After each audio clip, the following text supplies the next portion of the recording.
नमस्कार, मी गौरी सूर्यवंशी. एस मराठीमध्ये आपलं स्वागत. वळूया आजच्या बातमीकडे. मनोज दादा जरांगे पाटील यांनी मस्साजोग तालुका केज येथे पत्रकार परिषद घेऊन न्याय देण्याची मागणी केली आहे. बघूयात मनोज दादा जरांगे पाटील काय म्हणताय. शांततेने राज्यात सुद्धा सगळ्यांनी संयम ठेवावा ही माझी सगळ्यांना विनंती. न्याय मिळणार, न्याय घेणार, कारण सुट्टी नाही, देणार पण नाही. त्याची काळजी महाराष्ट्रातल्या समाजानं करायची गरज नाही. कारण थोडे मॅसेज फिरायला लागले, वातावरण ढवळायला लागलं राज्यभर की इथं मराठ्यांचे पोरं मारून टाकले जाते. तरीही स्वतःच्या जातीचे पोरं सांभाळण्यासाठी आणि त्यांनाच मोकाट घालून द्यायची ही परिस्थिती इथं निर्माण होती. परंतु मुख्यमंत्र्यांनी याकडे लक्ष घालणं खूप गरजेचं आहे, कारण हा तुम्हाला डाग असणार आहे. जर राज्यातली शांतता भंग झाला तर याला जबाबदार करातील. कारण मागण्या आमचं लेकरू जर मारून टाकले, त्याचा मर्डर झाला आहे आणि तुम्ही ते आरोपी जर मोकाट असतील, तुम्ही त्यांचा FIR जर त्यांच्या म्हणण्याप्रमाणे लिहून घेणार नसाल तरी चांगली बाब नाही. त्यांची मागणी निलंबित 2 ते पोलीस अधिकारी करायचे. ते जर तुम्हाला निलंबित होणार असले, राज्य दूषित करणार असाल तर हे राज्यासाठी चांगली बाब नाही. इथं सगळे शांतता आहे. इथं मी स्वतः आहे, इथं सगळे पोलीस बांधव सुद्धा आहेत. सकाळपासून जे लोक बसले म्हणजे हे लोक संयमाने शांत आहेत.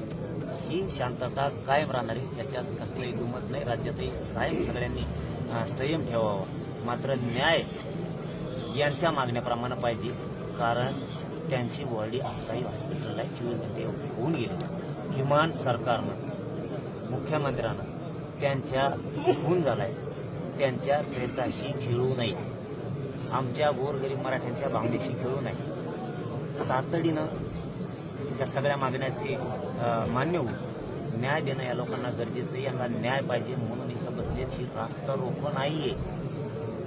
त्यांच्या जीवाभावाच्या माणसाचा मर्डर झालाय, खून झालाय आणि इथं जर तुम्ही त्यांची मागणी मान्य करणार नसाल, त्यांना जर न्याय देणार नसाल तर मग मात्र सरकारनं विचार करणं गरजेचं आहे. आणि लोक जरा आवरा, आपले आसन माग नसती काही मगरुरीचं जरा आवरा. त्यांना जरा शिक्षण द्या चांगलं, त्यांना जरा चांगल्या भाषेत सांगा हे चांगलं नाही म्हणून. नेते म्हणून स्वतःच्या चिंते बडवणारे जे आहेत ना, मोकाट सोडू नका. तुमच्या समुदायाचे आहेत म्हणून मोकाट सोडू नका, कारण आरोपीला जात नसती हे लक्षात ठेवा. तुम्हाला शेवटचं सांगतो, तुम्ही याच्या जातीत तोडू नका. कुणाच्या तरी लेकराचा जीव घेणारा हा नाराधमच आहे, हा मारेकरी आहे. याला पाठीशी घालू नका. जरा शिक्षण चांगलं द्या. जड जाईन बरं का, तर एखाद्या वेळेस संयम या समाजाचा कधी सुटला ना, जड जाईल. तुम्ही लय मराठ्यांच्या भावनेशी खेळू नका. समजून घेत चला. ते आरोपी अटक करायला द्या, त्यांना फाशी शिक्षा होऊ द्या आणि मराठ्या समाजाच्या त्यांच्यावर अन्याय झाला यांच्या लेकराच्या बाजूने करा. हे बघा लेकरं उघड्यावर पडले, ते हिचा बापाचा खून झालाय. जरा लाज असेल ना तर समाज करू नका नुसता. जरा या जातीत तोलू नका. आम्हीही तोलत नाहीत. इथं संयम आहे, संयम राहणारे पण न्याय मात्र घेणार. एस मराठी न्यूज साठी प्रतिनिधी संजय चांदगुडे, मस्साजोग.